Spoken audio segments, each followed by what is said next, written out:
Hello learners, welcome to the first module of this MOOCs course on creative writing. I'm sure you are familiar with the term, the two words, creative writing. It is a form of writing which requires you to be creative, imaginative, and of course to write in a way that enables you to give wings to what you want to say. Creative writing is, of course, as you know, different from formal writing or writing that is personalized. It is something that comes and something that you are going to present from an imaginative point of view, something that you create, something that you bring about through words, through images, and some of the other things which we are going to discuss today. So we are today going to start with the basics of creative writing. What is creative writing and what does it involve? So we are going to look at our first module, this introductory module, by structuring it through 9 sections. The first section is introduction, where we introduce the subject of creative writing. What is creative writing and what are its essential features? So let's go to number 1, section number 1 of our first module, that is introduction. Now, as you know, creative writing is a specialized field. It is a field where a writer, someone who wants to present something through imagination, through creativity, has to follow certain norms. And these norms are, of course, something that the writer himself or herself works upon. So it requires you to employ your imagination. By imagination, we mean you create something which is not to be seen in the world historically or realistically, but in the representation, in the way you present, in the way you structure. When it goes to the reader then realizes and sees that this is something with which some kind of identification can be done. So, for example, you can write about a society, you can write about people, you can write about the social condition, you can write about poverty, you can write about wealth, you can write about war, death, love, fashion. And what you write, the people, the situations, they will be the result of your imagination, but they will also be something with which the reader can connect to and identify and say, oh, this is something which I know, or this is something which can happen. So it involves what we call effective storytelling. And creative writing, therefore, demands the attention of the reader. So your job as a creative writer would involve keeping the reader attentive to what you're going to say.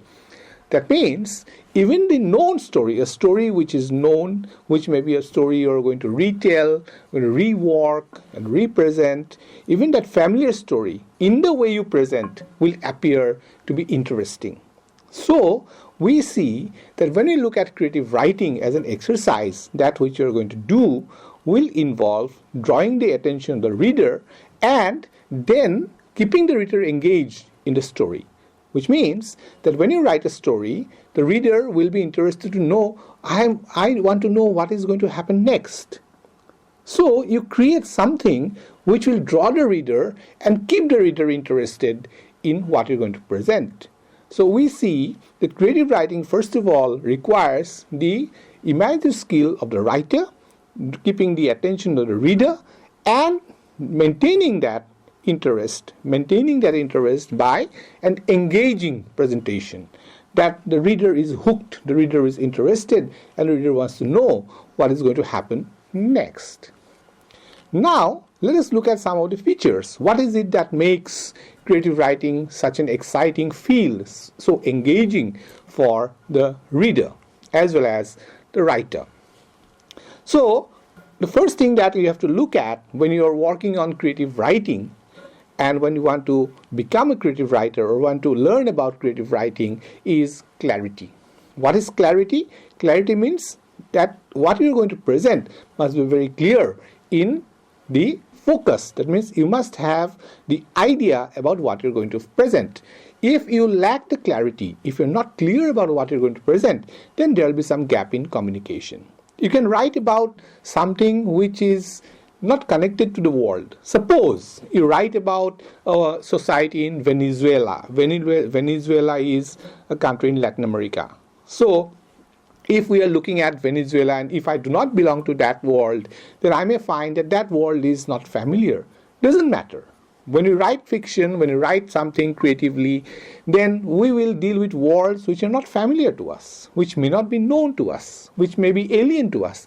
But in the writing, there must be something which is clear, that whatever is written, it may not be within the purview of the knowledge of the reader, but whatever is written through the writing, that will come, that image will emerge, so the reader is more interested to know about that society. It can be Venezuelan society, Bolivian society, Korean society, some part of Indian society as well. That means the interest of the reader is created in the narrative, in the writing, through means of clear communication. The second thing, when you look at the features of creative writing, comes to us in the form of details. That means you must present details. There must be concrete details. Without details, we cannot go forward. So when you have details, meaning what is the place, what is the time, where is it taking place, what is the nature of the situation. So when you have details, you have a structure. The details that we have in a story, when it is written, is something that will keep the reader connected to it. The reader will try to know or will be interested to know in the essentials of the information. So the information must be properly furnished, properly presented.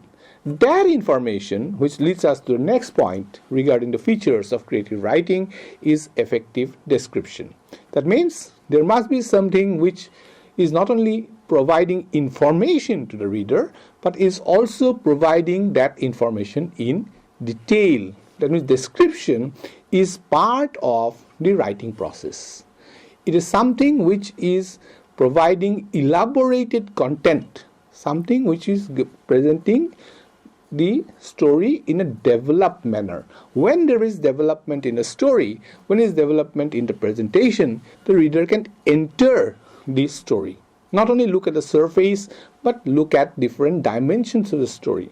Suppose you're writing about a character who has a complex situation. So unless you give descriptions, then the character cannot be known, can be properly known. We can know the identity of the character. We can know the character from the outside. For us to enter the character and know the character's situation, we must have description. So effective description is an important feature of creative writing. Now, the whole purpose of creative writing is to provide the story.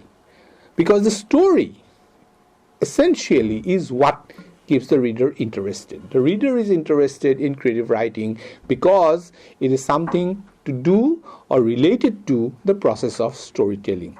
So there must be a basic story. How does the story take place? How is the story presented? How does it emerge? It emerges through the exercises, the processes employed by the creative writer.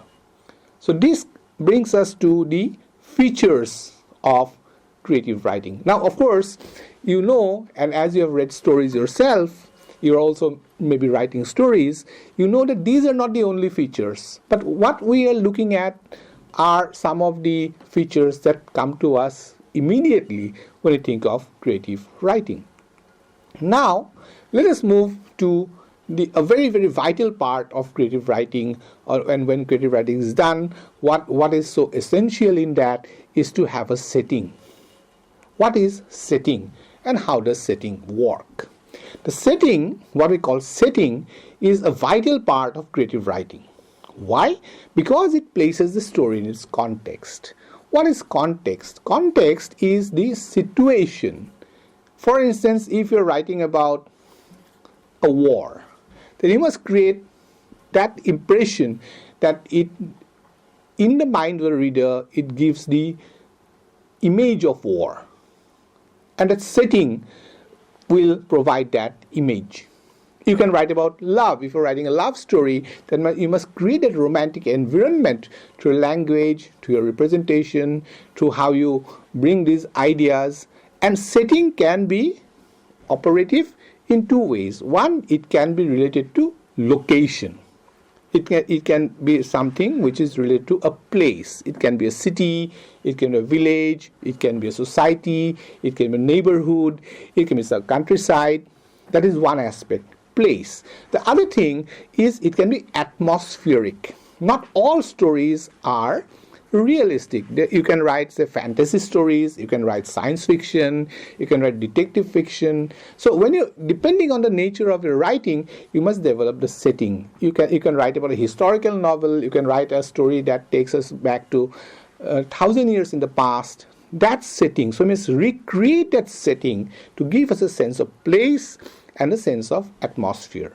So creating the situation, creating the atmosphere will enable the reader to enter the story through the setting. So the reader will know that I am looking at the story, I'm engaging with the setting which is not my own. This is a different story, but the setting is credible, the setting is believable, the setting is consistent. So setting is a vital part of creative writing and it's also connected to what we know as the plot. What is the plot? The plot is the organization of the resources that make the story. So plot is the structural ingredient in creative writing. So how do we organize? How does the story proceed from point A to point B is determined by the plot. So if you have a situation where a story involves a person who is in a city at one time and then the person travels from that city to another city, city A to city B, the story moves forward in both place and time. So the setting changes, circumstances change, a person may have a good time and then have a bad time, or vice versa. It can be the other way around. So how do you reflect that change? It is through the representation of setting and which is connected to the plot. So the vital aspect of setting is something that enables the writer to connect to that situation. So how are settings created? Settings are created through focused descriptions. Descriptions must be focused. You must, if you're talking about a desert, you must give the image of the desert. You can't talk about water extensively in a desert. So that means there must be credibility in the description, how the descriptors are presented. So it is connected to what we know as imagery. How are the images? Suppose you're talking about a very harsh climate. You're talking of ice. You're talking of a cold climate. Then you must give that image so that the image comes through to the mind of the reader by means of what is presented through language, through imagery, through representation. And setting is connected to character. Suppose you're writing about a mountainous region, and if you look at a person who comes from a mountainous region, that person will be very, very robust, very, very strong, very, very energetic, because the circumstances, the setting will make that person like that. So our setting, the society in which we live, if we are living in moderate climate, tomorrow if we go to a very cold climate, we'll find it difficult to adapt. We'll adapt, but it'll take time. So someone who lives in, say, Iceland in the midst of snow will find it difficult to come into a region where there is heat. So these ideas must be represented credibly, and that is done through setting. So setting actually gives life to the field that is presented in a story. Now, we can have setting, we can have plot, but what is it that interests the reader the most? That is character. Because after all, creative writing is about people. Who are the people? How do the people work? What kind of a person is actually interacting with another person? What is the nature of a person? Human emotions, human actions, human understanding, human responses, Even silences are connected to people. And how do people behave? We can identify people. There are diverse natures in the world. And along with that, we also find that human beings are very complex. It's very difficult to understand, access, and know individuals. So how do we know? How do we understand? How do we access? We do that by looking at variety of people. And the creative writing as a process gives that resource to the writer to experiment, to depict, to represent, to highlight, to show people. It can be people in a play, it can be people in the process of representing a poem, a story, a novel, a novella. But then it's people. We look at people. We say, oh, this is a story I didn't know. This is something I didn't see. So through people, through their situations which may be unfamiliar to us, we come to know societies, we come to know livelihoods, we come to know the worlds which are distant but which give us an idea of how people live. Now when you represent character, when you represent these people, personalities, we must give the details. We can look at their physical appearance, we can look at their language, we can look at their social interaction, we can look at the people they live with, how they interact, what kind of language they use, are they of a reclusive kind, are they socially amiable, are they lovable, what kind of minds they have. That will emerge through the detailing. So there is the first part where we identify the people, say a novel will have say 10 characters, and then we start providing details. These details come to us through descriptions. The descriptions may be through mannerisms. How does a person eat? How does a person walk? How does a person fight? How does a person love? So these descriptions, along with something very important, and that is what we know as distinctive traits.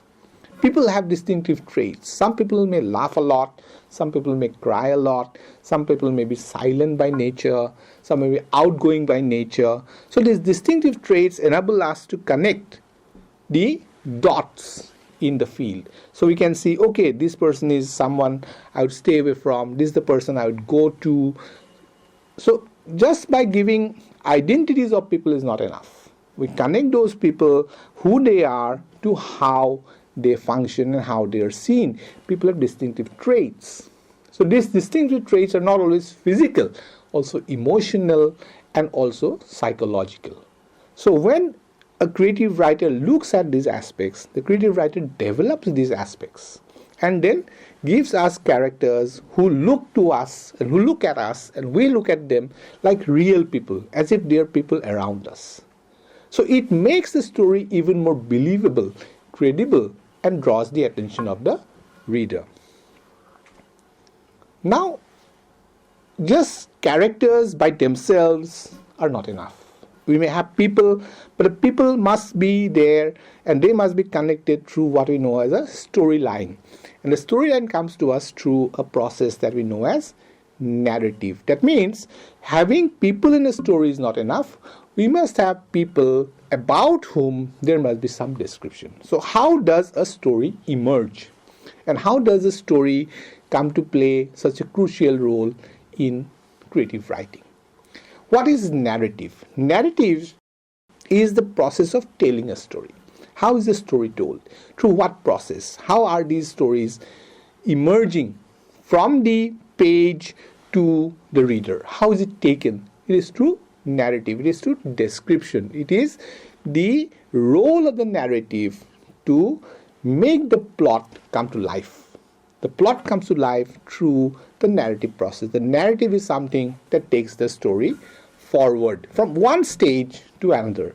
It may be by means of organizing the chapters. So chapter 1 to chapter 5 we find one stage, then chapter 6 to chapter 10 we find another stage, or maybe from one to the next. How a story writer organizes depends on making the resources of the narrative in organizing that. So it is done through something which you know as the narrative voice. What is the narrative voice, or who is the narrative voice? The narrative voice presents the speaker. Now, who is the speaker? The speaker can be the person telling the story himself or herself. I have a story to tell. It's my story. I'm telling my story. Then it becomes a first person narrator. We'll come to that. Or it can be a narrator who is not involved in the story, but who is telling the story from the outside. Someone who will tell us that in this country or in this place, in this village, in this city, there was a man. So someone who is telling the story from the outside, someone who is actually guiding the reader and making the reader enter the story. That is the narrative voice. So what does it lead us to? We come to what we know as narrative types. Now, all narratives are not the same kind, which means that there are different ways of telling a story. As I just mentioned, if the storyteller or the person who is giving voice, if that person is talking about himself or herself from his or her point of view. For example, there's a novel by Charles Dickens called Great Expectations. It starts with the narrative voice of Pip. Pip is the person about whom the story is told. By whom? By Pip himself. So Pip says that my name is Philip Pip. That's how he starts. He starts by talking about himself. And he goes on to say about himself, his childhood, his sister, and the family he lived with, the setting where he lived, the location, the house he visited. So we come to know about Pip, true Pip.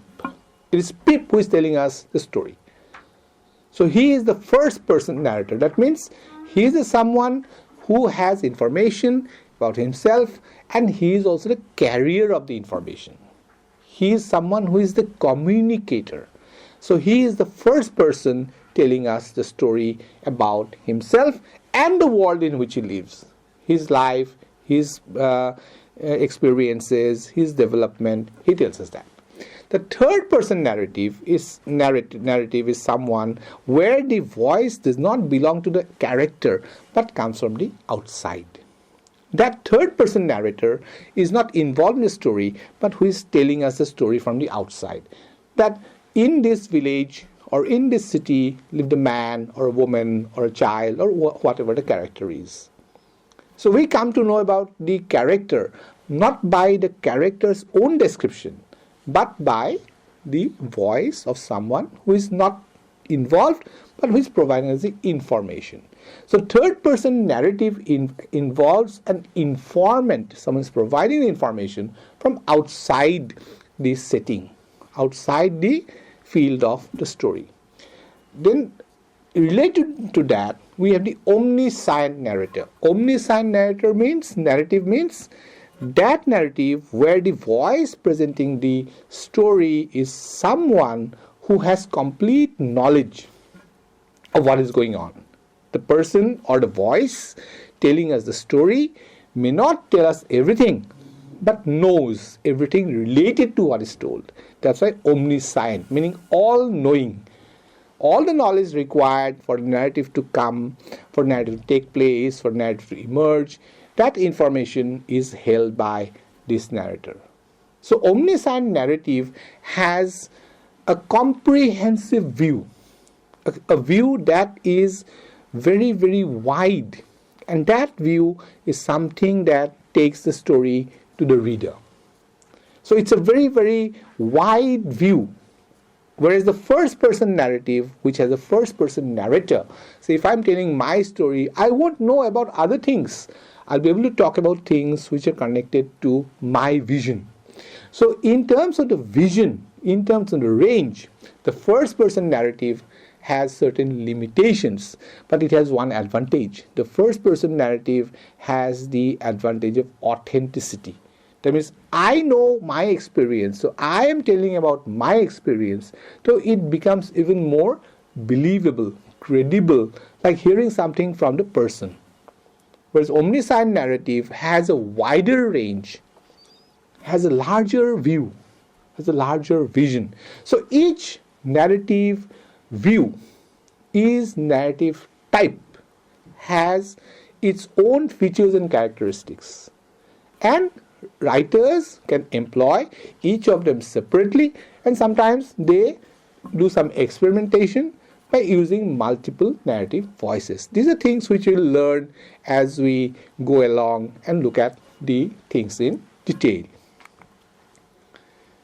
Now, how is a narrative designed? This is important. Why? Because we can say these things, but we need to provide a structure. We need to have the structure in place. How do we organize? So, the most important thing in narrative is a well-organized plot. So, the story must have a beginning, a middle, and an end. That means it must start from introduction with the basics of information, then the story must develop, and then it must come to an end. It must be done in such a way that the interest of the reader is generated, that the interest of the reader is kept, the reader is interested to know. And that is something which is done through a plot. So a plot is like the architect designing a house before the house is made. So it is the design, it is the fundamental design that holds the house together. So the plot is like that design which holds the structure of the story together.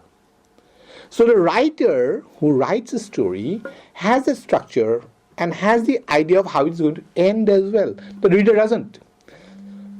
So because it is organized in this way, because it is structured in this way, therefore that knowledge is something which is crucial from the point of view of the creative writer. The narrative has another important part, that is to enable the writer to create the character as someone who grows. Because a story is something that gives the reader the idea of the character moving from one point to another. The character's growth, the character's progress, change in the life of the character. And that is done by the narrative. The narrative facilitates that process through which that emerges for the reader. And the narrative is something which cannot be flat. It cannot be dull. It must draw attention. So how is that attention drawn? How and why is it done? It is done in a process where there is pacing. That means it must be paced. It must organize the use of time. So it must be sequenced. It must be organized in a structure from one point to another in time and place. There must be something which is held back.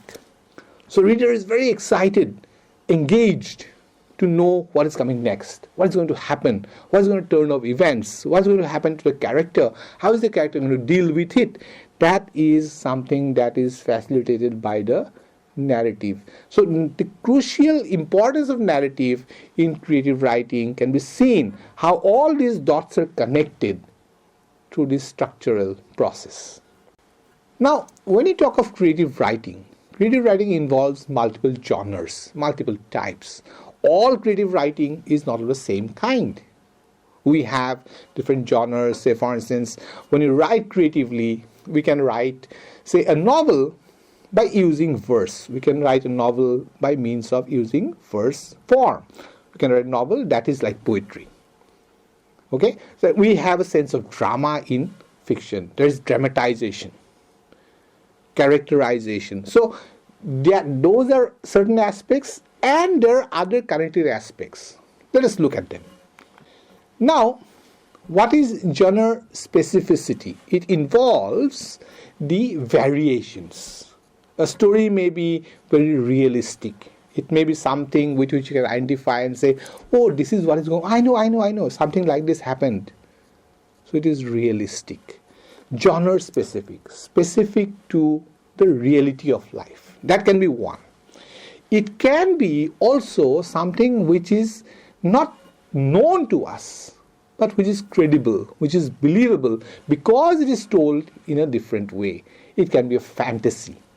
And when a writer writes, the writer must balance them. They are balanced in such a way that the reader is drawn to it because there is something unknown, and interested in it because it is something which is believable. It must be believable, and it must be there for the suspense, for the excitement, for something which is withheld and something which is coming to the reader.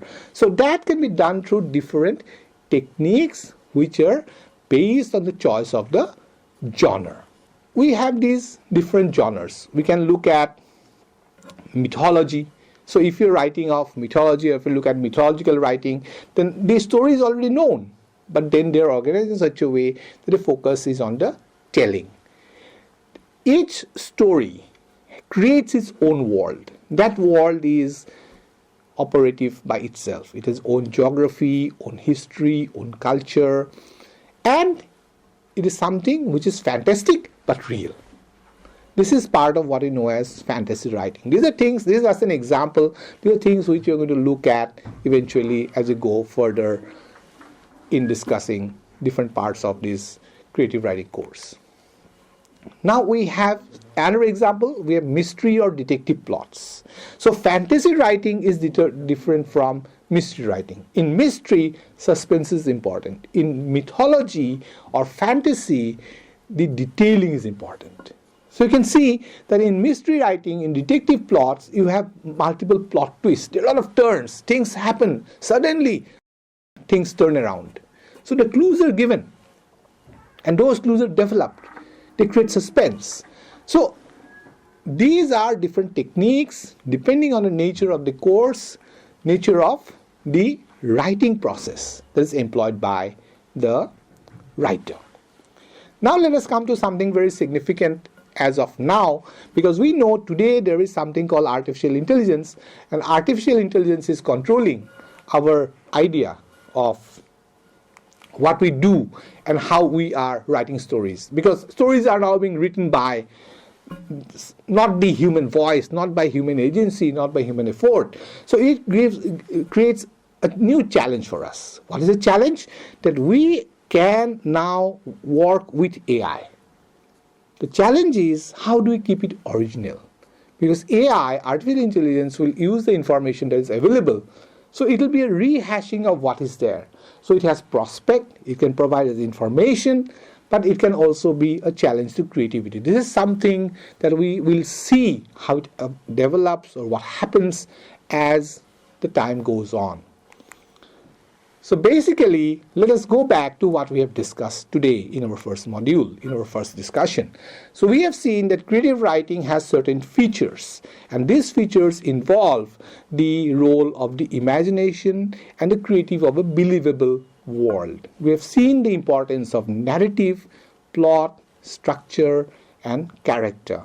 We have also seen that primary focus in creative writing is what we know as storytelling. Whatever the genre, whatever the process, whatever the mode, after all, the focus is on the telling of a story. So when you write a story and when you prepare a manuscript, what you can do is to see that you have the first reader, not the published reader, but the reader that you take the story to. It can be a friend, can be someone you send by email. So you get a feedback. Then the reader will tell you, oh, this is something you're writing on. Maybe you can change. You may not take the feedback, but it's good to have an opinion of what you have done. You can do your self-editing. You can look at it yourself, not as a writer, but as a reader. This is very important. And then you can have a professional feedback. Someone who is dealing with it will look at it and engage with you and give you some tips or ideas which you may take, may not take, but it will give you a different perspective from what you have chosen or the path you have taken. These, I think, are some of the crucial aspects of creative writing which we are going to deal with as we go forward in the different modules in the course. So that's all for this introductory session. Thank you so much.